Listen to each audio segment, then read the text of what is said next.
এই শীতকালে আপনারা তো পিঠে পায়েস অনেক খেয়েছেন। এরকম মালপোয়া তৈরি করলে কেমন হয় বলুন তো? এরকম দারুণ স্বাদের নরম তুলতুলে একেবারে খুবই নরম মালপোয়া আপনারা কিন্তু বাড়িতেই তৈরি করে নিতে পারেন। ভীষণই স্বাদ হয় খেতে। খেতে যতটা দুর্দান্ত হয় বানানোও কিন্তু খুবই সহজ। খুবই অল্প উপকরণ দিয়ে কিন্তু তৈরি করে নিতে পারবেন। তো এই মালপোয়াটা বানানোর জন্য আমি এখানে নিয়ে নিয়েছিলাম 200 গ্রাম সুজি। আমি এখানে নিয়ে নিয়েছি 200 গ্রাম ময়দা। এখানে কিন্তু আমি বাটিটা মেপেই সমস্ত কিছু দিচ্ছি। নিয়ে নিয়েছি 100 গ্রাম চিনি, নিয়ে নিয়েছি এই বাটির 1 বাটি দুধ। এখানে আমি দিয়ে দিচ্ছি অল্প পরিমাণে মৌরি, দিয়ে দিচ্ছি একটু নুন। এবার আমি খুব ভালো করে উপকরণটাকে গুলিয়ে নিচ্ছি।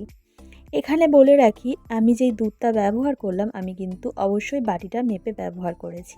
এখানে কিন্তু বেশি দুধ দিলে তাহলে কিন্তু পাতলা হয়ে যাবে গোলাটা। গোলাটা কিন্তু একেবারেই পাতলা করা যাবে না। আপনারা দুধের বদলে জল ব্যবহার করতে পারেন, কিন্তু দুধটা দিলে স্বাদটা কিন্তু অনেক বেশি ভালো আসে। তো দেখুন এখানে কিন্তু আমি গোলাটা গুলিয়ে নিচ্ছি। আমি কিন্তু গোলাটাকে অনেকটা পরিমাণেই ঘন রেখেছি।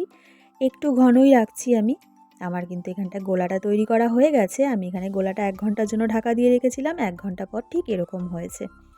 এবার আমি মালপোয়াগুলো ভাজার জন্য নিয়ে নিয়েছি রিফাইন তেল। এরকম হাতার সাহায্যে একটা একটা করে কিন্তু আমি মালপোয়া ভেজে নিচ্ছি। খুবই সহজ কিন্তু মালপোয়া তৈরি করা।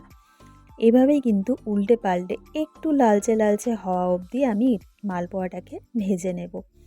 আপনারা যদি চান এই মালপোয়াটা কিন্তু তেল থেকে তুলে আপনারা চিনির রসে ভেজাতে পারেন। আমি কিন্তু কোনো চিনির রসে ভেজাইনি, যেহেতু এখানে আমি মিষ্টি ব্যবহার করেছি, তাই আমি চিনির রসে ভেজাইনি।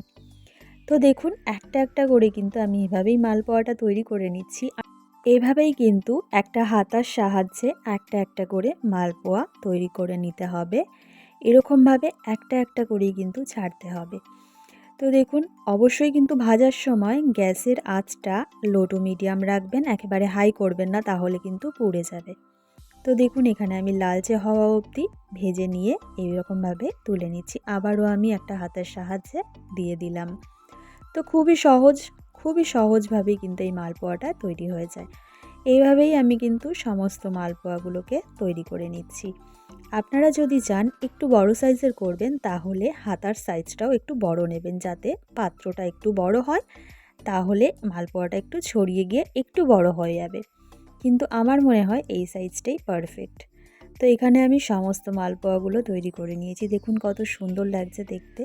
দেখতে যতটা সুন্দর হয়েছে খেতেও কিন্তু দুর্দান্ত হয়েছে। আজকের রেসিপিটা এই পর্যন্তই। যদি রেসিপিটা ভালো লাগে তাহলে অবশ্যই একটা লাইক করে দেবেন, চ্যানেলটিকে সাবস্ক্রাইব করে রাখবেন। দেখা হচ্ছে নতুন কোনো ভিডিওর সঙ্গে।